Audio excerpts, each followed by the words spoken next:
Good evening, esteemed viewers. How has your day been? Many thanks for joining us on the Engendered show, where we talk about issues pertaining to the female gender on Captain TV, broadcasting live from the nation's capital, Abuja. I am Confidence Reuben. A very beautiful evening, loving viewers. Welcome to the Engendered show, where we talk about everything, the girl child, the woman child, everything empowerment, and how to let the girl child know that she is more than what the world thinks that she is. And we are reaching you live from the nation's capital on Kaftan Television. I am Mercy Emelite. We'll quickly go on a short break, and when we return, the show continues. Do stay with us.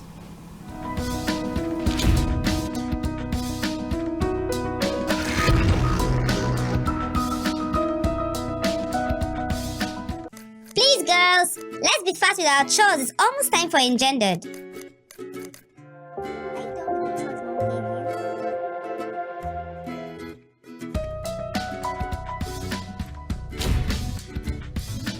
Girls, it's time for your favorite program, Engendered. Yeah, Mommy, we're coming right away. Sophia, turn off the gas.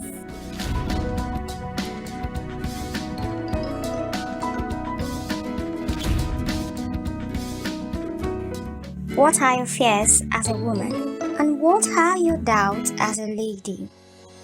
You think you're alone with those thoughts? Then welcome to Engendered, where we bring you discuss, interviews, previews, experiences, opinions, and issues relating to the female gender. This is Engendered.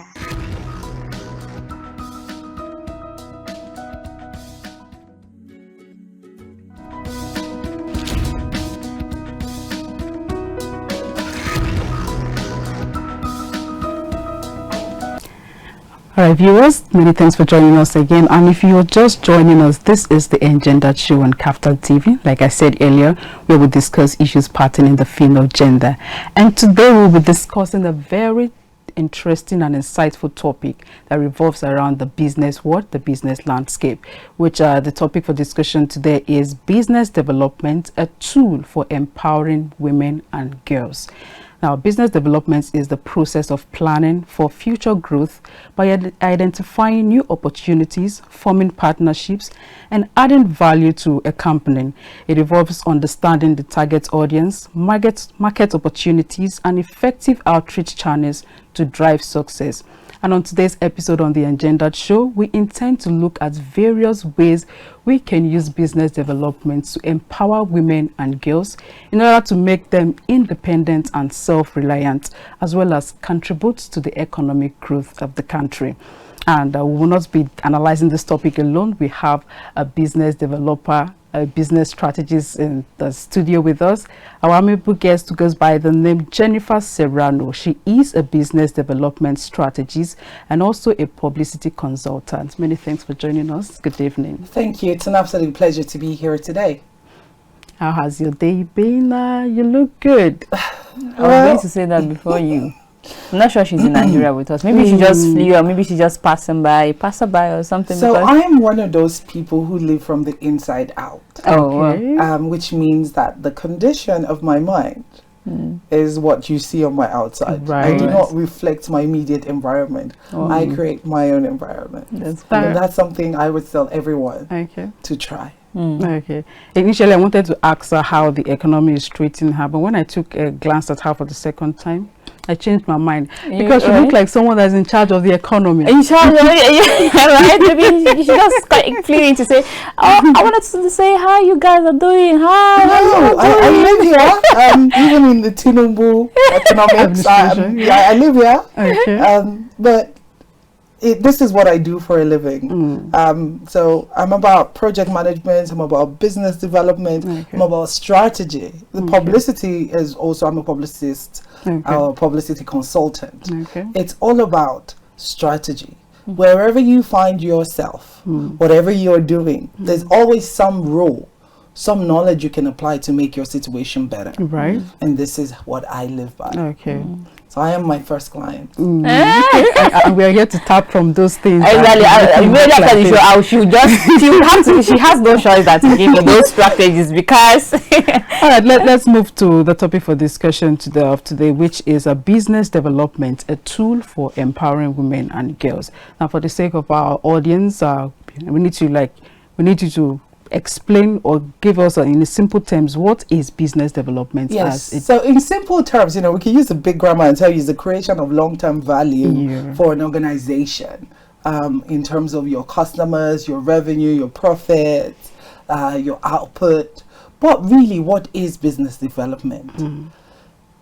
For every organization, for every individual, and people when they hear organization, they think, oh, you have to be like NMPC or Coca-Cola. No, even you in your kiosk, even you who has that online business, that's an organization. And the NGO is an organization, even a family is the smallest unit of an organization. So in order to survive, you must evolve, you must grow. So there are certain principles and strategies that you must apply. So forget the big grammar business development. Really, it just means whatever you're doing, how you're going to scale up, how you're going to stay afloat and not drown. That's what it is in simple terms. All right, so as a business development strategist, what are the challenges one should expect when developing a business? Okay, so with every business, I would always say in your foundation, you must have some things right. So you must know what it is you want to do, who you're doing it with. So businesses are either service-based or product-based, goods-based. You're either selling, drinks, for example, if you're Pepsi, or you're offering services such as our electricity company or our telecommunications. They're selling in a way, but it's more a service, right? We're not exactly physically exchanging that data like you would do with a bottle of Coca-Cola or a bottle of Pepsi or water. So they're exchanging services. So you must, first of all, as I said, identify what am I offering, what are my products, what are my services, then who is going to buy this. And oftentimes when businesses struggle is because they didn't do their market research. I speak to a lot of young ladies. I mentor young women a lot, young people in general, but I started out with young ladies. When you ask them, what do you want to do? They don't really consider the environment. They come up with lofty dreams, which is good, but is it pragmatic? Is it walkable? So I live in a remote part of town. There's almost no electricity, and I say what I want to do there, I want to sell ice block. So how are you going to get electricity to get your ice? Then who's going to buy it? If you don't have that base knowledge, you have a problem. So this is sometimes where I come in. And then some people, they start their businesses, they have a slight idea of what they're selling, who's buying, but how to generate more sales, how to reach more customers, how to move from, we've been turning over 100,000 every year to turning over 1 million. That is where I come in. So I look at your business and I be able to identify what the problems are. Maybe it's in your branding, maybe it's in your sales strategy, in your communication, in your distribution channel, and then we come up with solutions on how best to improve your business. This is what I do. Okay, let me quickly add to this. Is there a possible, I heard you talk about publicity strategies and the rest of it. Now let's just assume in the recent economy you want to start up a certain business, because we've over time heard motivational speakers say you can start up a business without absolutely nothing and become a millionaire tomorrow, blah blah blah blah blah blah blah. How do young ones who intend to start up a business or go into entrepreneurship with little capital survive? Okay, you have to look at what you want to do. And then there are investment opportunities. There are people who have money and they're looking to invest. So I always tell people, when you have a business, first thing you need to do is invest in a good business plan. If you don't know how to write one, look for ways to write one. There are examples on the internet. There are people who can help you write a good business plan. So even if you don't have the capital, if you have a good plan and you can sell that plan, you can get the funding for it. A lot of tech companies. I remember the guy who did my who managed my first website. He had a good idea for a fintech, and he took him a while, but he eventually got a buy-in from somebody, and he got nearly about $1 million, and he's a big boy today. So it doesn't matter if you don't have the capital, but you must just be able to articulate your dreams. If you have your dreams just in your head, they're in your head. No one else is in your head. No one can see it. That's true. So put pen to paper. Always have your plan written out. Have a clear, distinct business plan. And that then you will then look for who can support your dream. But if some businesses, maybe you might get no, but if you have that conviction in your business plan, you will know what to do, how to get here. They say anything you're thinking about that you've not written out in a clear, concise form is just an idea. So until you put it down with pragmatic steps, you will just be frustrated. So if you have an idea, write it out. I want to make, I don't know, I want to start making Gary flour, for example. So you have to sit down and write out the processes. That's the hardest part. That is the hardest part, putting your thoughts to paper and coming up with concise step-by-step plan. So I want to make Gary flour, and I know that if I'm able to make Gary flour, you know, I'm going to transform the face of baking in Nigeria. Okay, great idea. So you have to think about, where am I going to get my Gary? How am I going to process it? What is the cost involved? Who's, you know, how am I going to package it? Who am I going to sell it to? How is it going to go from A to B to C to D to Z? That's the hard part. And if people are really able to put that down articulately, you will find your money there. You will. You'd always find your money if you can write. Okay, talking about putting your thoughts in a writing form. Now, those what of those in the rural communities that are not literate, how do they go about, you know, writing their plan out? Okay, I know of a woman who made adire. And she's uneducated formally, but this woman is a guest lecturer in, I believe, Harvard University today. So having understanding of English language does not take away your intellect. There are very astute business people who can't write the ABC. They can't write the English alphabet. So it's still, whatever your language is, you should be able to write. So if you have to write your business plan in Hausa, if you have to write your business plan in your Igbo or whatever language it is, you should be able to put it together. You should be able to put your plan together or articulate it to someone who can help you write it. Okay, let me back up the question she initially asked. Now my thought is this: these people she just talked about who live in the rural area, and you know, this world of today, or rather the generation of today, has gone global. I mean, digital per se. How do they survive? How do they survive in the sense that they stay in the rural area where they have no or little digital experience? So how do they explore or go? I'm aware that technology advancements may be difficult in certain areas, but I'm also aware of content creators who started out in remote environments and found their way into the city. It's all about your will. They say wherever there is a will, there is a way. So I've never believed that there are any impossible situations. I have met people today who are successful, who came from remote villages, who would tell you that they trekked hours to get to school. They trekked hours to have access to internet services.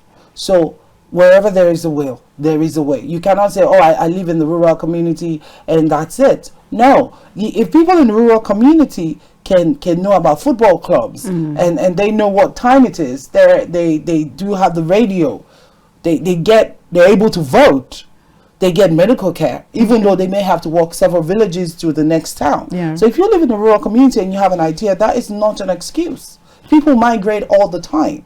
So you need internet access, you would have to go to the next village. If you're maybe you sell firewood in the village.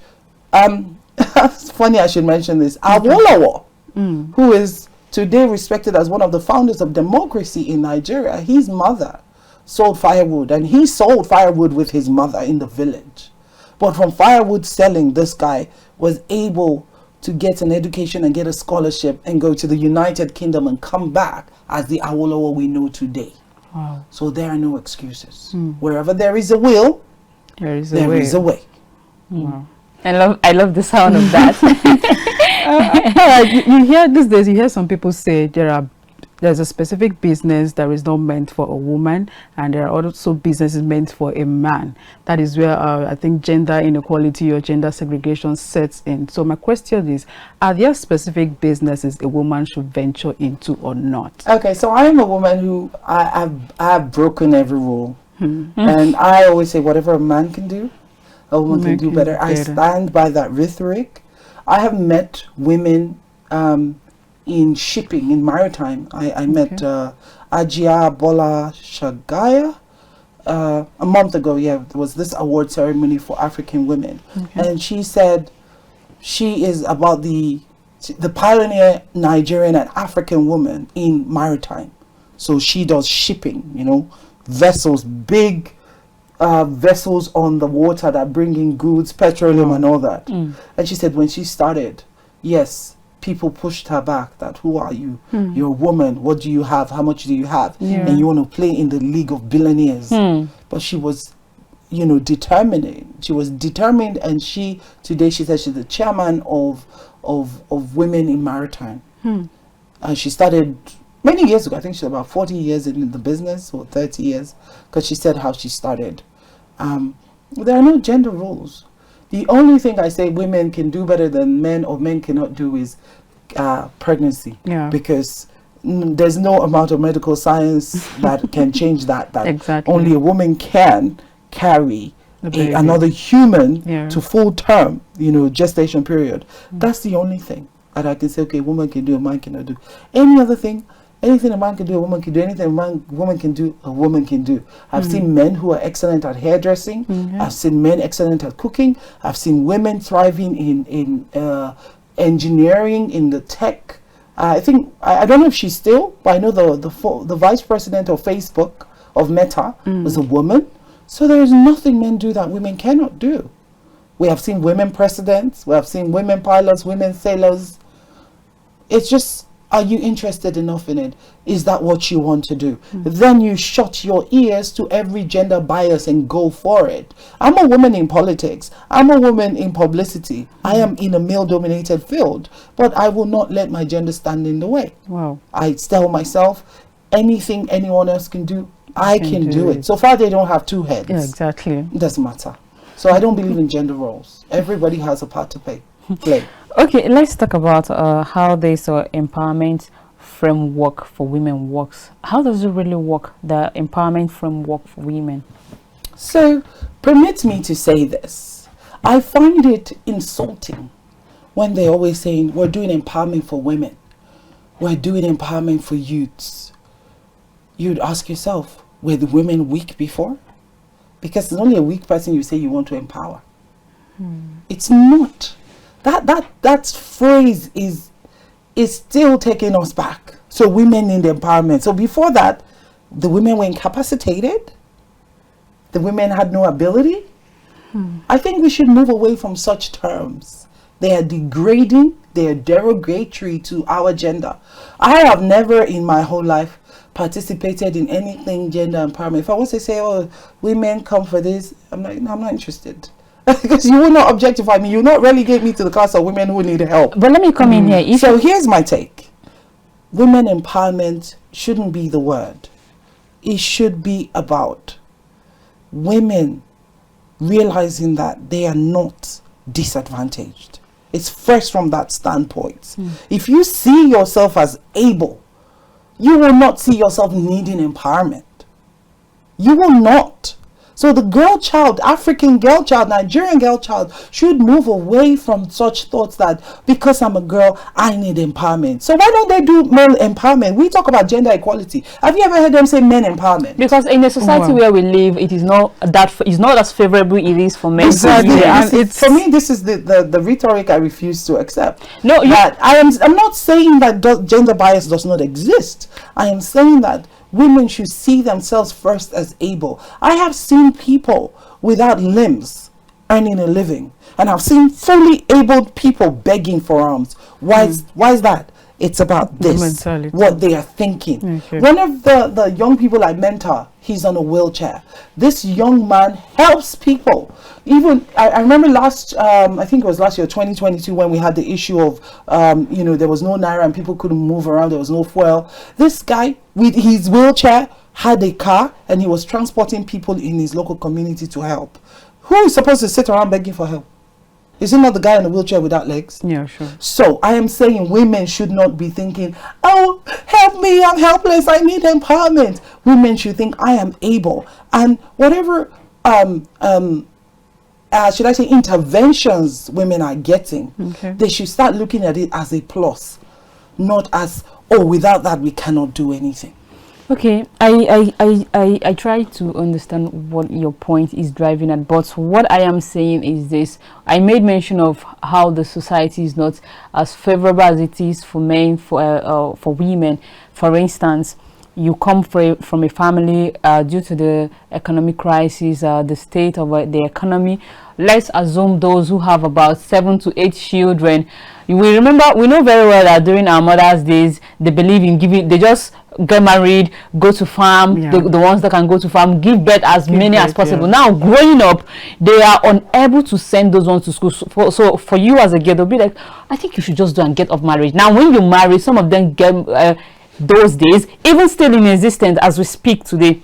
Now, when you get married, before you know, the man already has this mindset that, oh, I got married to you for you to come and start betting children. So your education is gone, your whatever dream and everything you have is gone. How would you react to that? What would you say in that aspect? Because I heard you clearly when you say women don't need empowerment because I didn't say women don't need empowerment. Okay, you don't like the word. Women should not think of themselves as needing empowerment. Do not misunderstand what I said. So I hear you. This is a scenario that plays out. There are also lots of male children who also don't have access to education.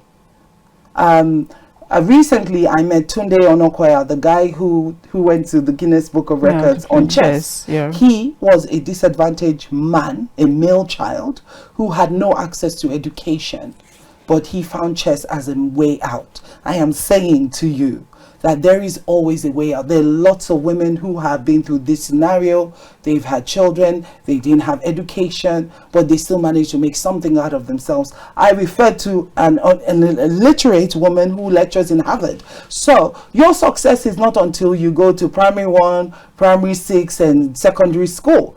If you have the mind to do something, you would always find a way out. And we have heard of situations of women running away from such abusive marriages. We have heard of situations where the father is trying to pawn off the daughter to marry somebody else and the mother reports that situation. That's why we have all these NGOs. So that scenario is well played out. But I am saying there are people who have lived through that. I've met women who have 5 children, 6 children, struggling to raise those children and are still doing something in the business fair. It's about your mind. If you feel you're helpless, you make that choice. And for women who are sold into marriage and they start having 5, 6, 7, 8 children, that's your choice. Because we have been told that we as women, we have rights over our bodies. That's why we have contraception. That's why we have reproductive health. That's why we have all these NGOs pumping money into educating women on how not to have children you don't want to.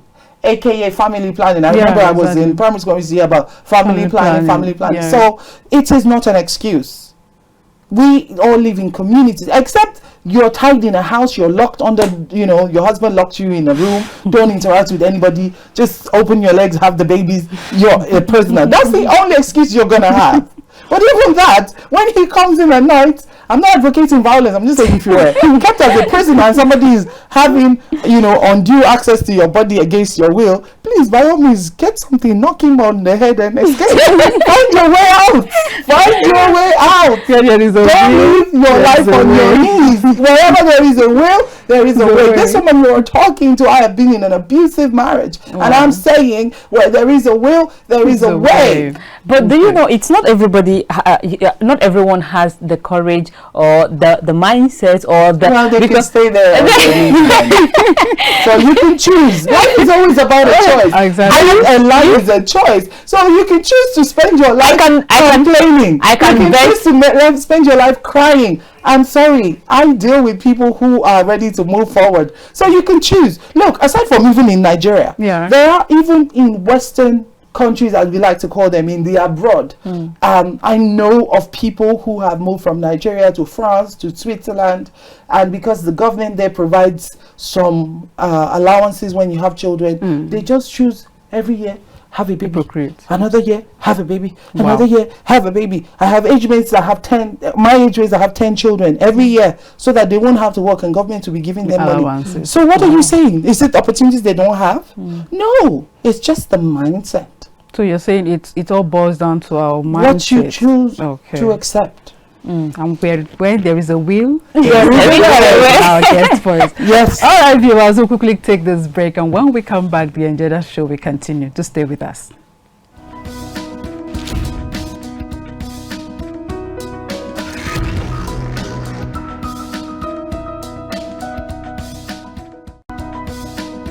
In a world where information is vital to every individual, a platform where technology is a medium to pass information, you can always catch up on all information written in the newspapers, even without having one.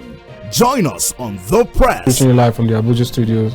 On The Punch for this morning. The Blueprint newspaper, Nigerian Tribune this morning. As we give you information and opinions about current events and topical issues on politics, business, sports, entertainment, weather forecast, and lots more in the local city, across all states, and across all countries. Showing daily on Star Times, Channel 124, 9 a.m. West African time, only on Kaftan TV. Stay connected with us. That he said it is a reason why I will not do it. I pursue the federal government to pay us our damages. YouTube, Kaftan TV. A very tricky one.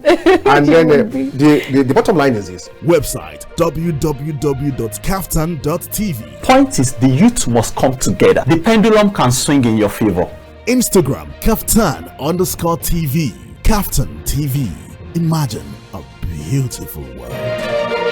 Please, girls, let's be fast with our chores. It's almost time for Engendered.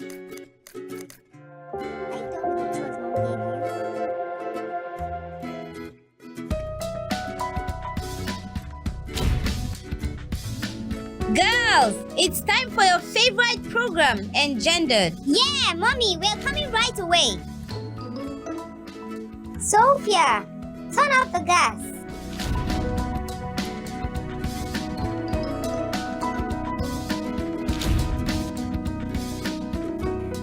What are your fears as a woman? And what are your doubts as a lady?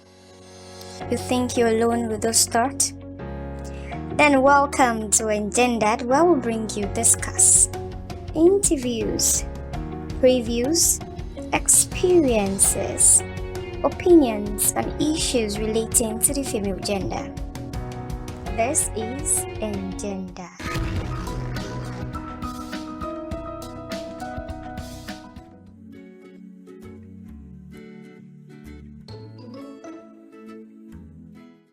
Please, girls.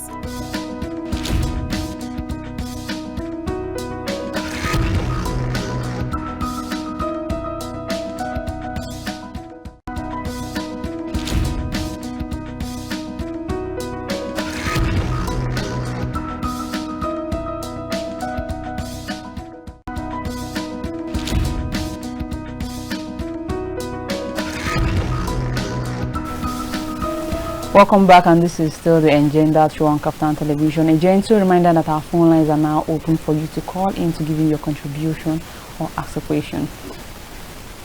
Now let me add to this. I said in this current world, how can we empower women? You say you don't believe in women empowerment. Okay, let me use the word. I believe how do we develop women? Let me use the word develop, since you don't believe in empowerment in the business world.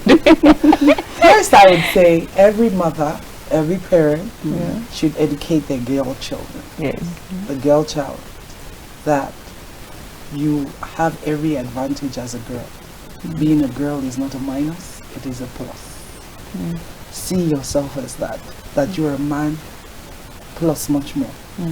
So you're a man pro max. Yes, that's the first thing. Wow. You're a man pro max. So you know you have the iPhone and you have the pro max. Yeah. So a woman has man in that word, and then you have the WI. So you have the world. You have the world order. You have everything a man has and plus. So that's the first thing. Let me let me go a bit to you. I mean, your very self.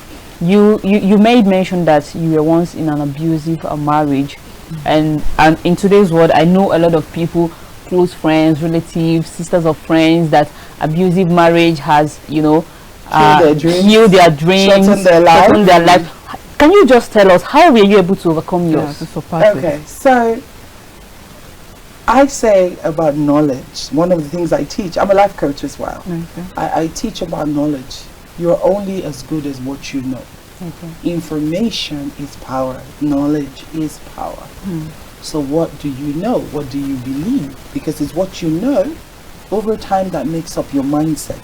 And your mindset would help you or destroy you. For example, I was in an abusive marriage because around me everyone said marriage was an achievement. And is it an achievement? I totally disagree. Same here. So I'm not against marriage, but at that time everyone just said you had to get married, it didn't matter. And I was like, I was trying to build my career. No, career doesn't matter. You must marry. You must marry. It's mandatory. And then you get married. Nobody even tells you what you're supposed to do there, or what you should expect. Exactly. You just marry. And then you find yourself in a utopia of hell. Wow. And everyone says, marriage is endurance. You endure. They say, I say it's like Papa, you cover it like this, you cover it like this. You must endure. So everybody preaches endurance. Endure no matter what. Your husband is right. Husband is head of the family. So no, sit at home. If he says jump, say hi master. Okay. Anything he says, just do it. Then I was that girl. And I'd given up on my dreams, all the things I was aspiring to at that time for this marriage.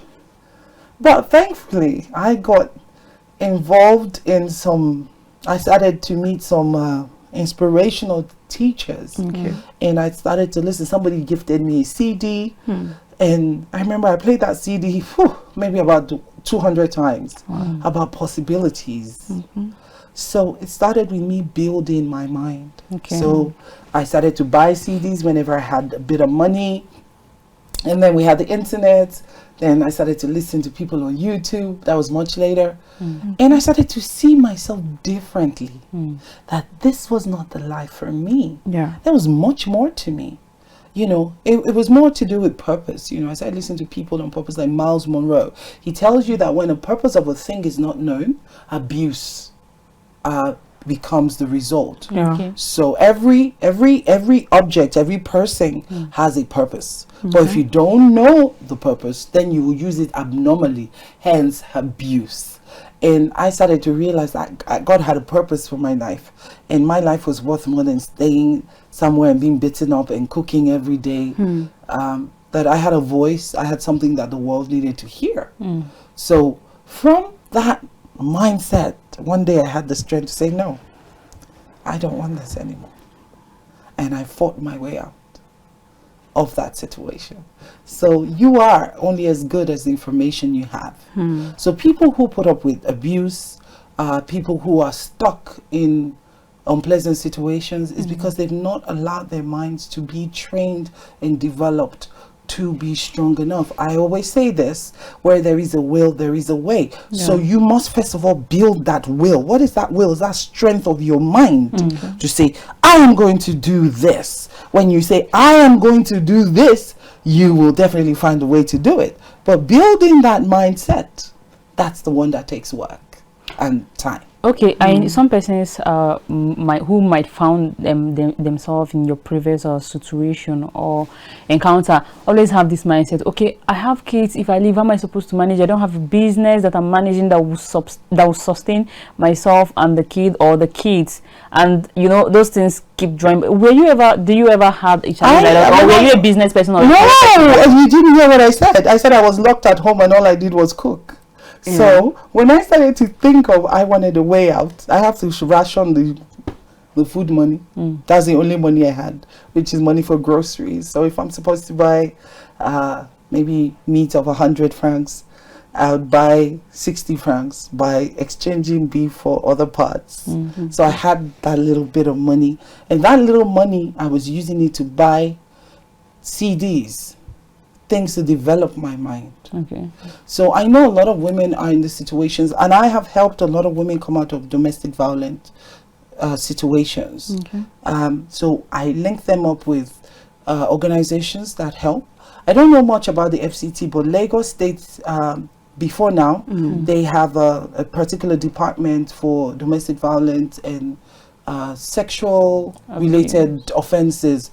So if a woman was involved in that, we'll just report the matter to them and they would take it up. They would help facilitate a place for the women to go or for the man to pay for the upkeep. So Lagos State does that. But for a lot of other people, if you look at your resources and you really want to go, you may have to suffer for a while. It's not going to be easy. Yeah, of course. You're going to have to know, okay, I'm going to do this, whatever the cost. If it means I and my children have to move into a hole somewhere, a relative somewhere that lives far away, and we have to get out of this comfortable lifestyle, we're going to have to suffer this inconvenience for that freedom. Freedom is never easy. Freedom is not cheap. People who escape slavery have to go through hardship.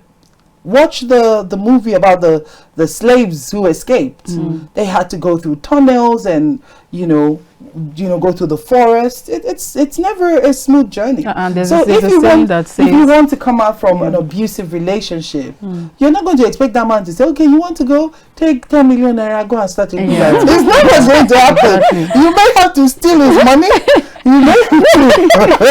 Yes, wherever there is a way, there is a way. After all, it's your husband. If you have to find a way to steal his money to escape somewhere, do it. If you can't steal his money and he'll come after you, I'm not saying go find a way out. You must have relatives somewhere. You must have church people or mosque people somewhere you can always go to for a refuge, and you can always go to the government. I know that we have Ministry of Women Affairs, at least, even if I don't know what the FCT or other states provide, but we have Women Affairs Ministry, and they take up cases like this. We have NGOs that take up cases like this.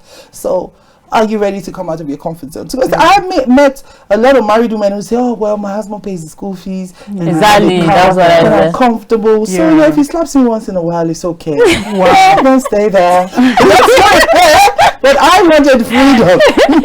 So I had to reduce grocery money. It wasn't much, but at least that gave me the opportunity to get the right material to build my mind. And when I said I wanted out, I had to then take a job in a factory and go back to school. So with my little baby, I would take her to daycare, go to my job in the factory in the mornings. In the afternoon, I'll go to school. I did that for about a year before I could get a better job.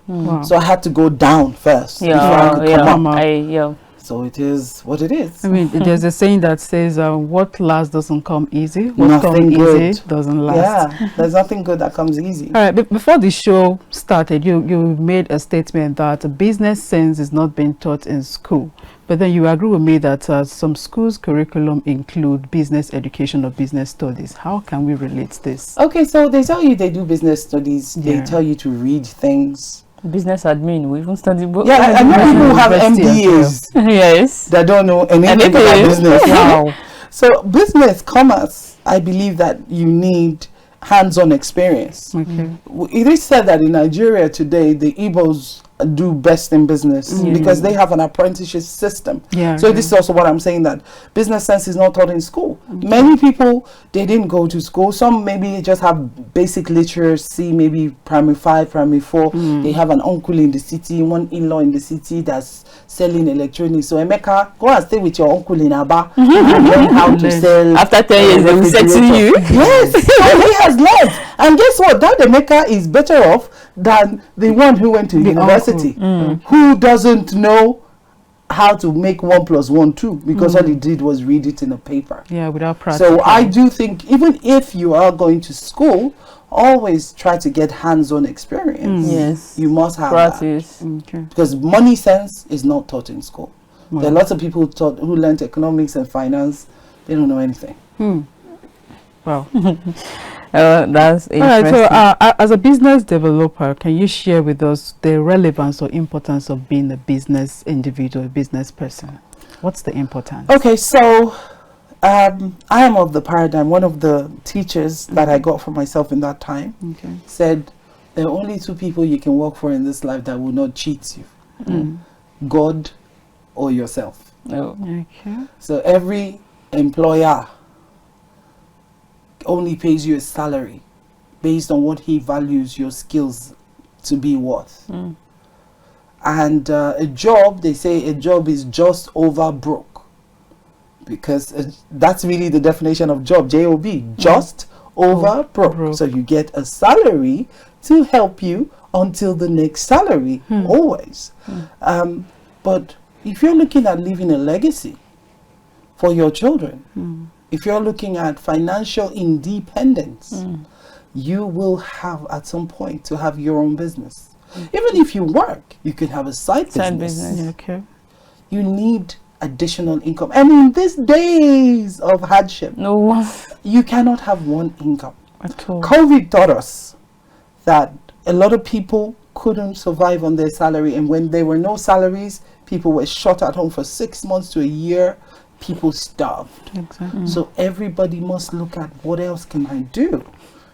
And billionaires, millionaires tell us they have at least 6, 7 sources of income. So everybody must be a business person. Even if you're not directly running the business, if you had that extra 100,000 and you knew somebody who had a business, you could put that money into a trusted partner and say, okay, you use this money to scale your business. I'm now a shareholder in your kiosk. I am now a shareholder in your hair business. And you have turnover. So that's your money working for you. That's your money being part of a business, buying shares, being involved in various investments, crowdfunding. That's the way to go about it. You cannot say I have a job and that's it.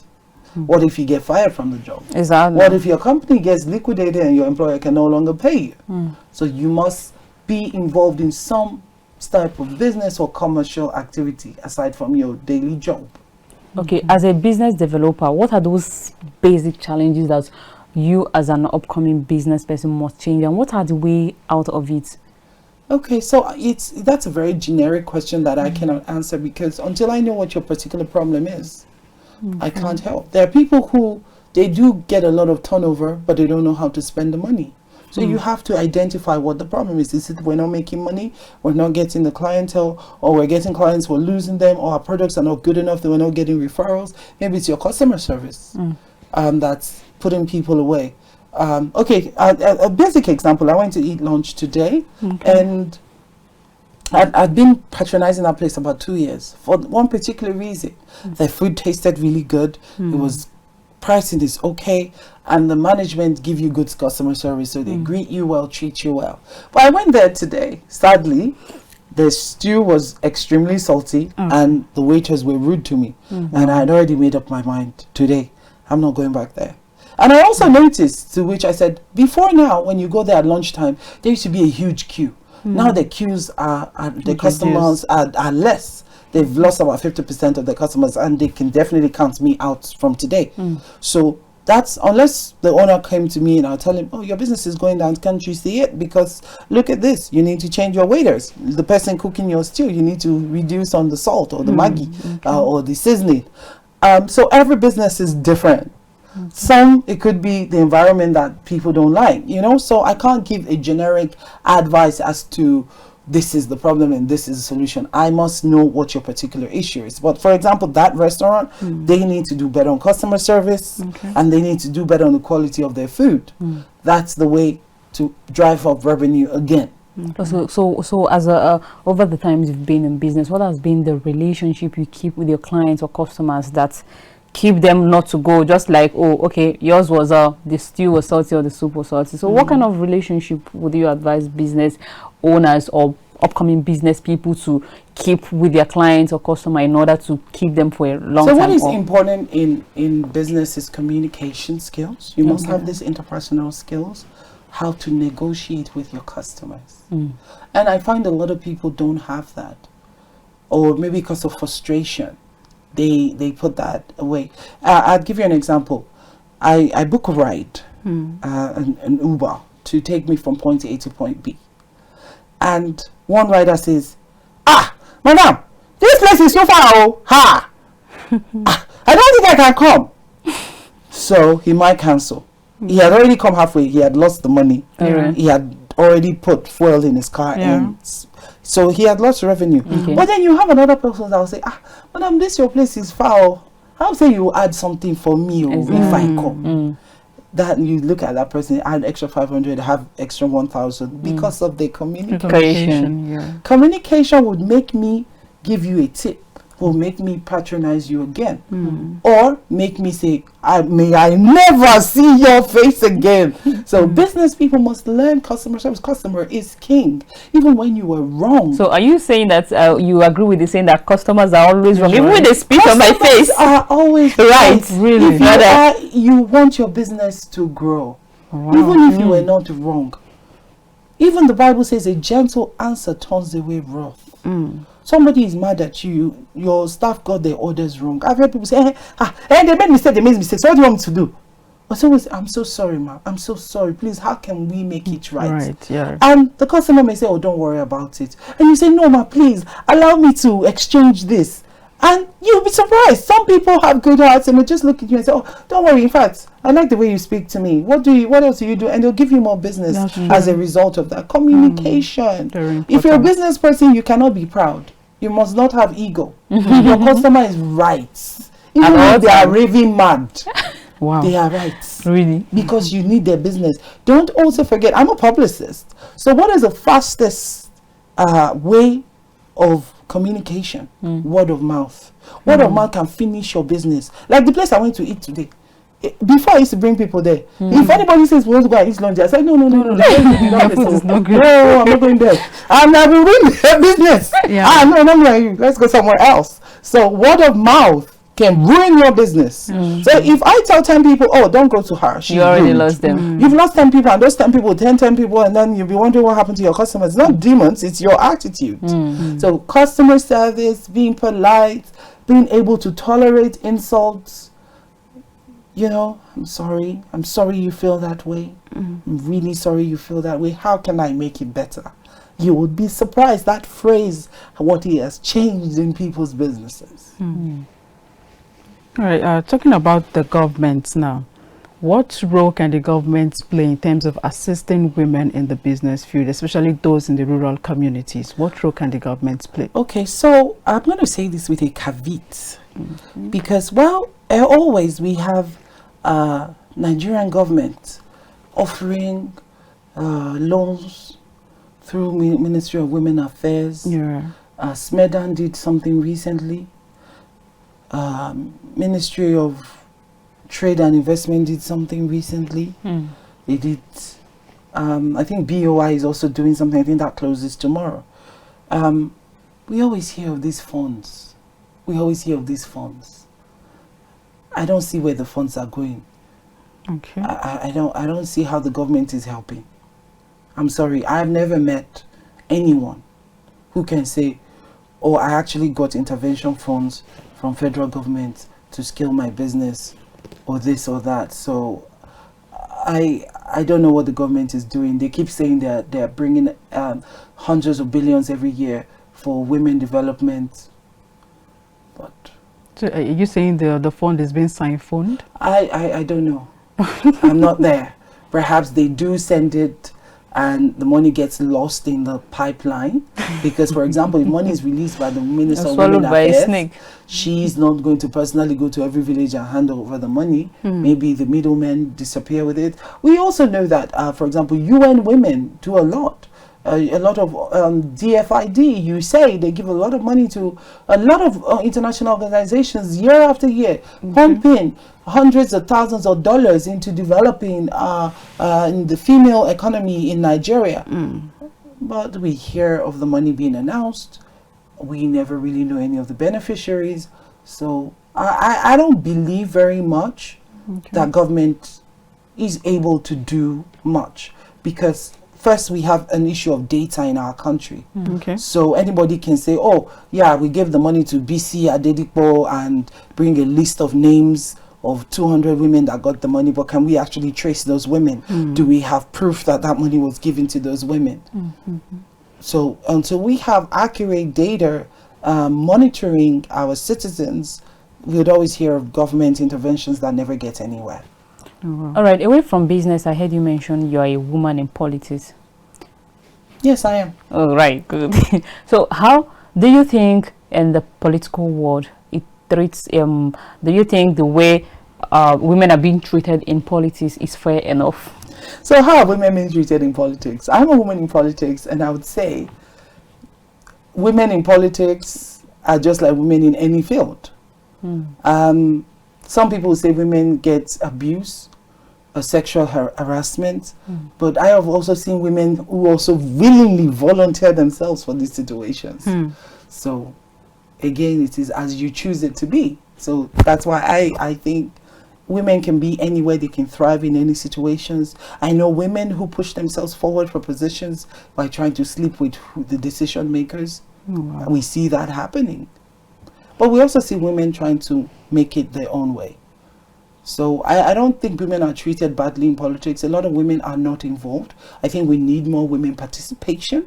We need also more honorable women in politics, women with self-discipline that can say, I have something to offer my nation, and I do not have to lift up my skirt to prove that to you.